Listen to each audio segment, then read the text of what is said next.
Hi guys, welcome back to A Heart Poured Out. So excited for you guys to tune in today. If this is your first time, welcome. My name is Laura, and A Heart Poured Out was created to uplift, encourage, and give hope.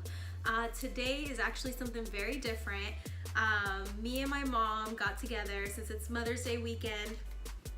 We went and got our nails done, did some little girly stuff, and I decided it'd be cool to ask her some questions, so just some Q&A questions, whether it's about me or about motherhood. So I thought it'd be really fun to just get to hear from her and just kind of, she doesn't even know the questions that I was gonna ask her. It was just kind of on the fly, it's all organic. You know, I just wanted to kind of let you guys in on my relationship with my mom. And, you know, just some laughs, just some wisdom in there. But just to give you guys a little background and why, like, just this video is so important and so, like, encouraging for me, I would say, is because to see how my mom and I interact now is just such an answered prayer. You know, I grew up being the typical teenager that, you know, I was get frustrated when my mom would hit me up. I see her name pop up on my phone. I'm like, oh, what does she want? Like, you know, I'd get irritated.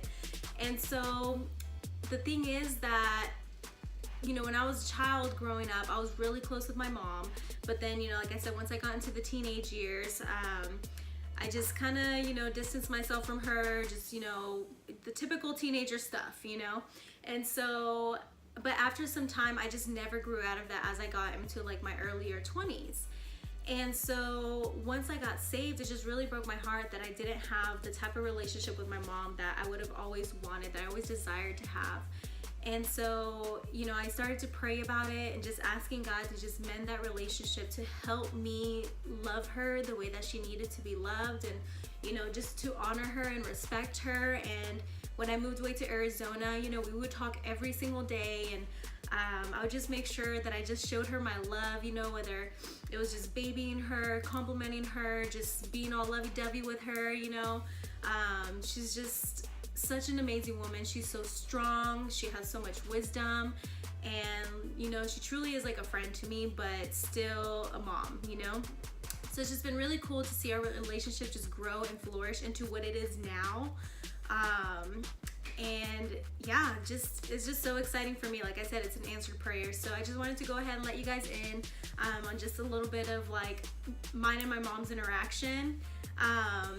So anyways, without further ado, here it is, our little Q&A section. Happy Mother's Day. Hi guys, so this is my mama, Laura Enriquez. Hi, nice to meet you. And yes, I'm Laura Enriquez as well. I'm Laura Enriquez Jr., but not really, because we got different middle names, so you know. You know how us Hispanics are. Anyway, as you can see, we got a little face mask on, and we just got our nails done. And my mom was so cute, y'all. But yeah, so today I wanted to do something different in honor of Mother's Day.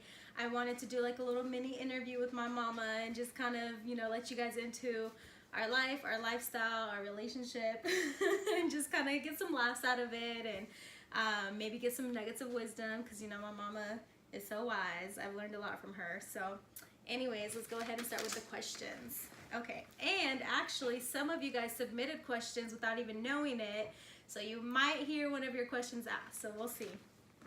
All right, so the first one, what is one of your favorite memories with me? Oh my God. Oh my God. What's the first one that pops up?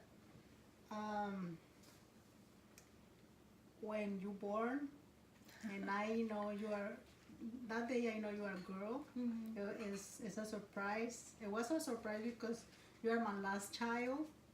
You didn't know I was going to be a girl? No. Oh. Until you born. Wow, I didn't even know that, y'all. And that is a big surprise for us.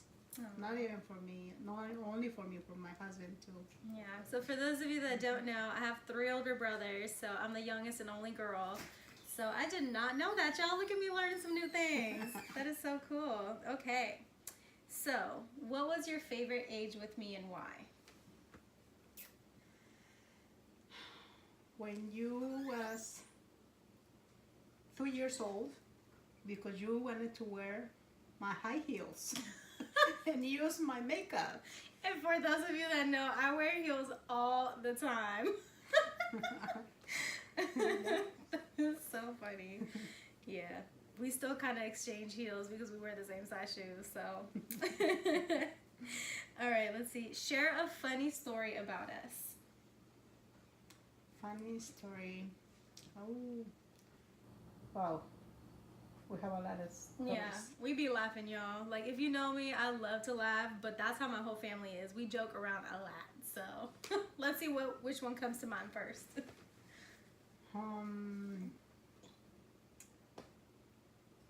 When you wanted to get a high heel shoes, you were so little, and I said, these dang heels, y'all.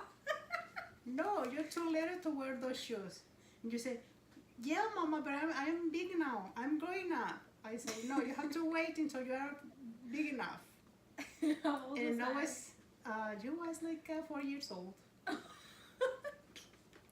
Oh my god, I was 4 years old and already sassy, y'all. I already knew what I wanted. That is so funny.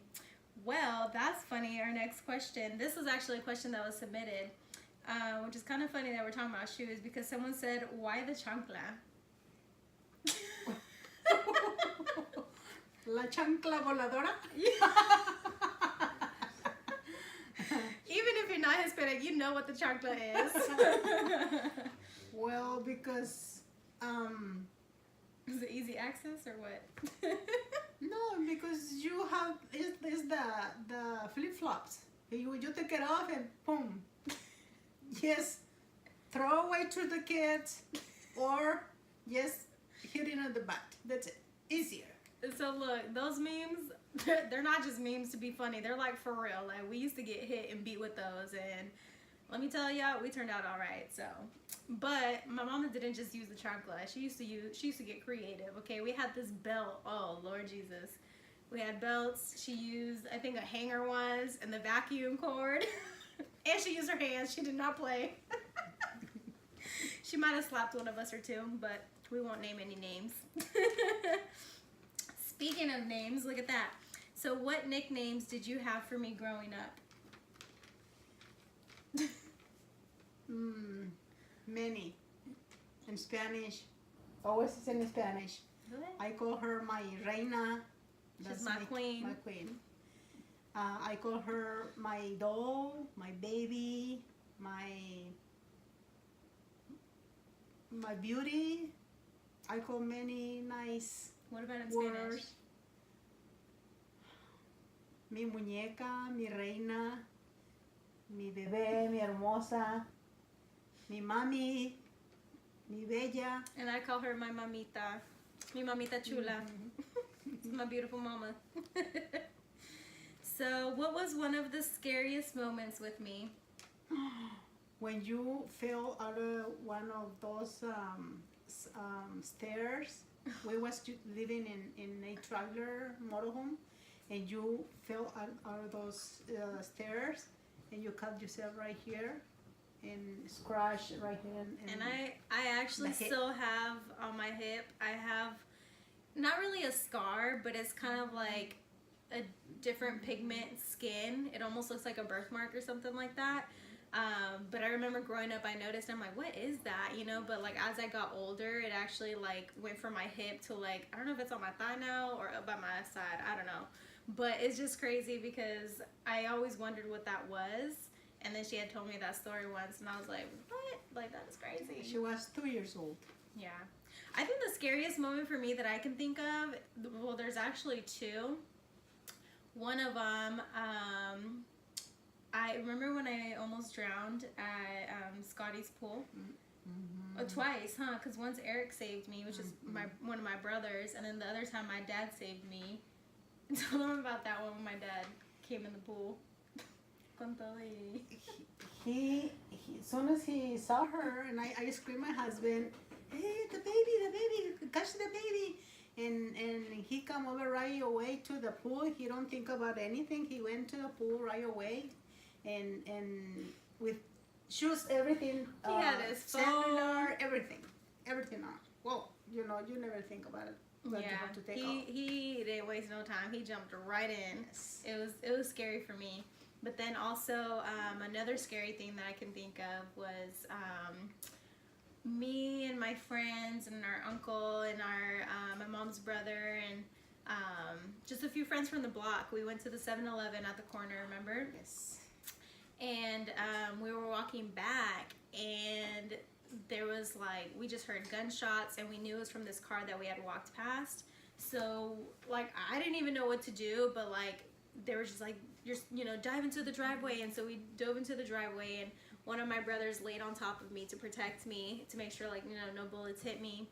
And like, that was the scariest thing, because like, I didn't even know what was happening. Like, it's just all of a sudden, like, you know what I mean? And so that was really scary, because I think at that moment, it's like nobody knew like where anybody was at. But I just knew that like I had my brother, so that made me feel at ease. But it was crazy. It was really scary. It was a trip. But yeah. Okay, so what has been the toughest thing for you in motherhood?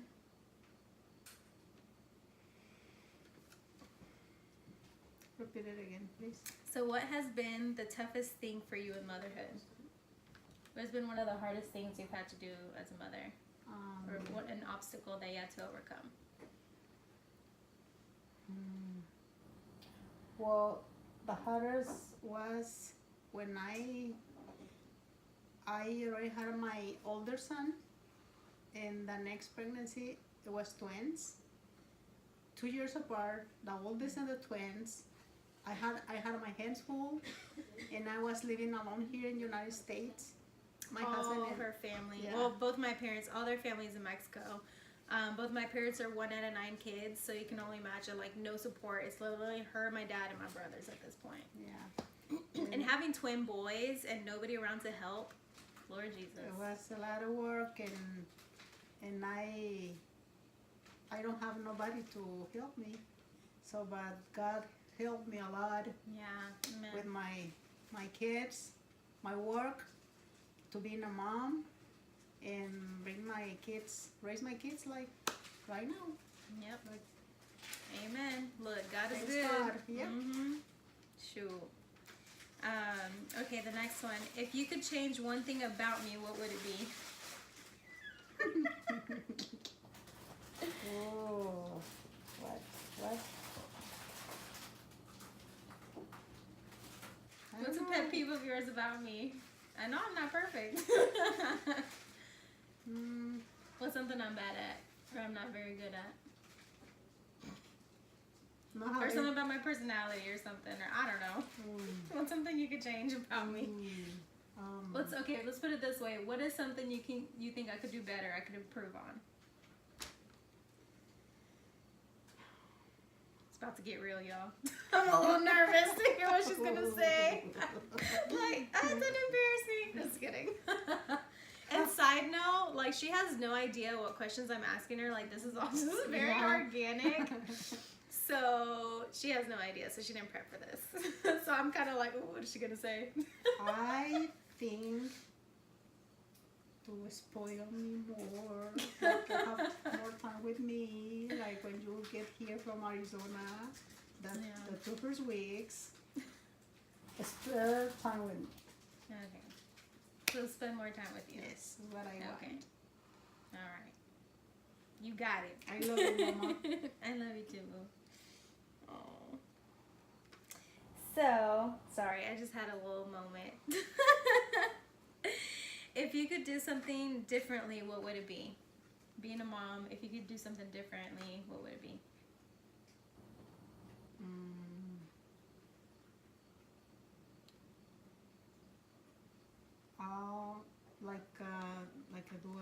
Like if something that happened when we were younger, or just if you could do something all over again, what would you do differently? I will study to be like a nutritionist or a psychologist to help many people. That's what I like, because I am the oldest of 9, and my parents are poor. They can support my studies in Mexico, so I let my siblings the chance to to study because in Mexico you paid everything. And I mean, books and all the materials you need, and also uniforms for the school, different uniforms.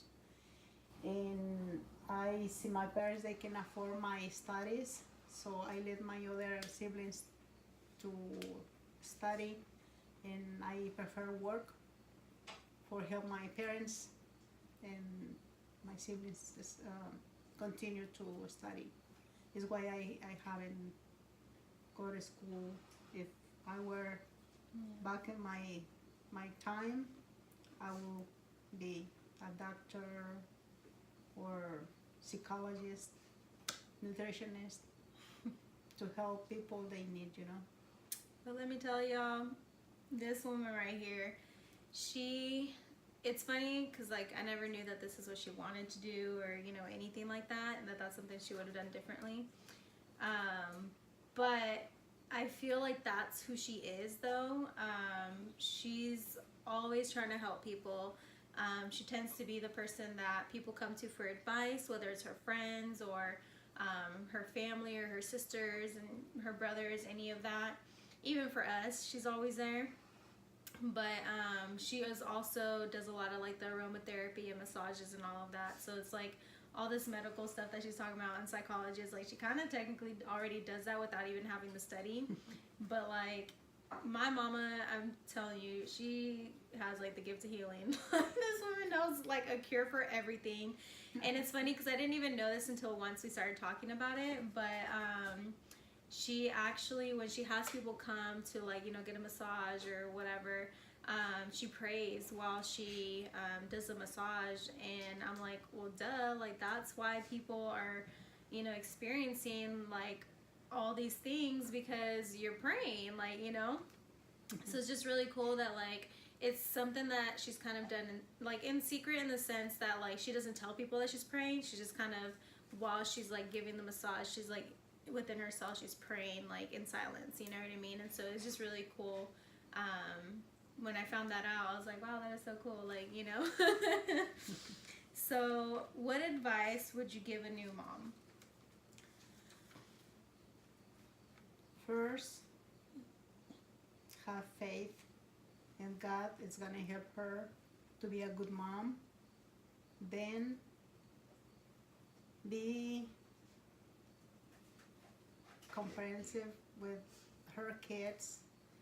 Give a lot of love, and talk with her kids first, and let the kids know when they do wrong, and instead of spanking or putting in time off, because the kids they will learn better than hitting. If you hit the kid, they will have something within their hearts. They're gonna raise with like trauma and childhood hurt. Yeah, and they might think mama don't love the kid, and that is the worst.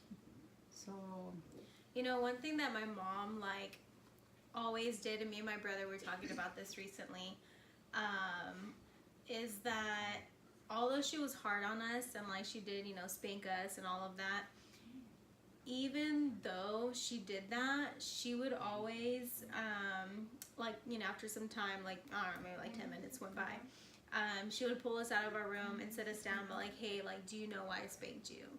And then we'd be like, yeah, because I did X, Y, and Z. And it's like, okay, but it's because I love you and I don't want you to pretty much saying like she didn't want us to be like bad later, to like end up making bad choices is the better term, I guess, right? Like she didn't want us to make bad choices growing up. She just wanted us to know that like she did it because she cared and she loved us and she wanted us to be good kids, And she actually in turn used to get, till this day, she gets a lot of praise for the kids that she has. Like, we're super thankful that she was hard on us, because now like I feel like we've turned out to be really great kids, and we know she loves us, obviously.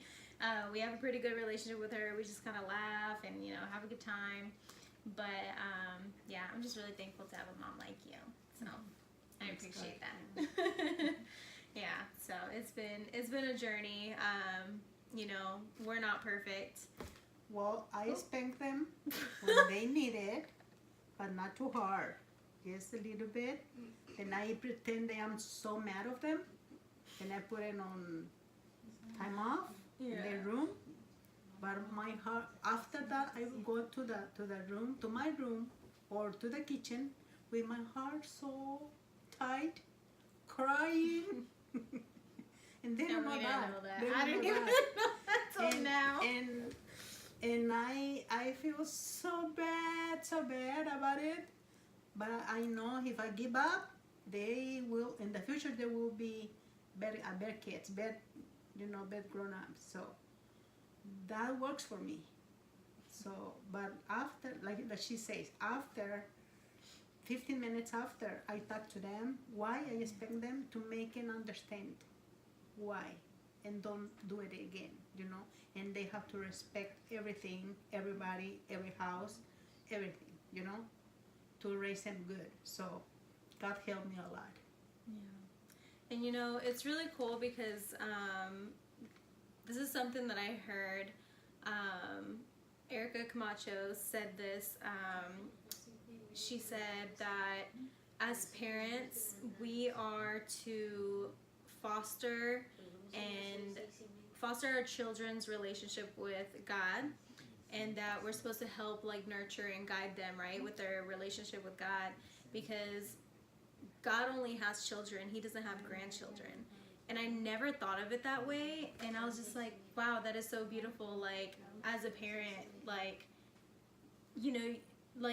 in the earthly sense is if I have kids, then my father's or grandfather, but God only has children. He doesn't have grandchildren. So I just thought that was so cool, and a different perspective to see it.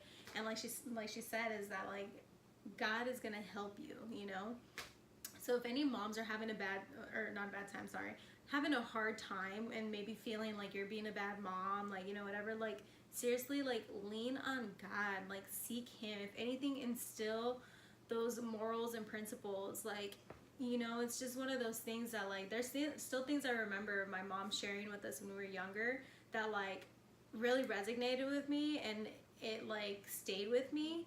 And even when I was growing up and maybe not being the best child, I still remember those things. It's that conviction, it's Holy Spirit would remind you of those things.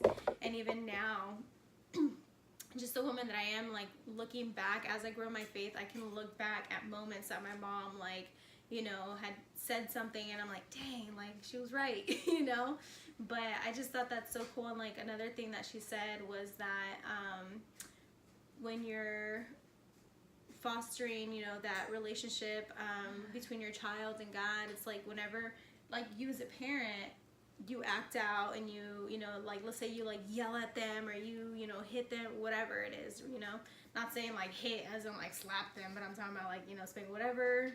Look, if you discipline your children that way, then hey, that's on you. That's between you and God. I'm not telling you how to discipline your children.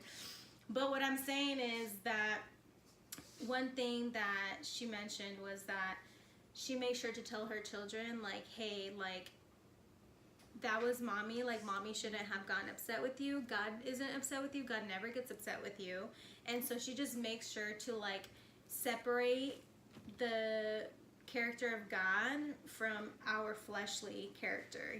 Those times when we're acting out and we're not acting in what's according to the word and, the characteristics of God. So I just thought that was really cool, that it just gave me a nugget to when I parents, wow, that's so cool, because, we're human, we're flesh, we're going to give into our flesh, we may lash out and, whatever, but it's important to let our children know, hey, mommy's sorry, I shouldn't have said that, or I shouldn't have done that, but just so you know, God isn't like that, that was mommy, God's not like that, because as just people in general, we filter God through our through how our relationship is with our parents, specifically with our dads is just subconscious thing, but we just filter our relationship with God through, you know, those lenses.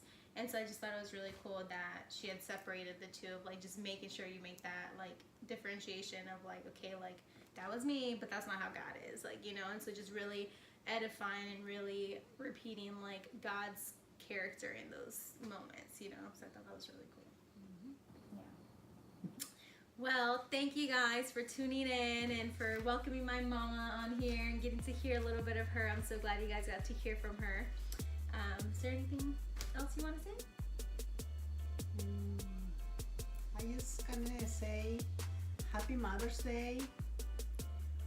For Mexican mothers, you know, 10 de Mayo. And for American moms, is Sunday, the 12th. So, Happy Mother's Day. Feliz Dia de las Madres. Happy Mother's Day. Feliz Dia de las Madres. So, God bless you. Yes, love you guys. Bye.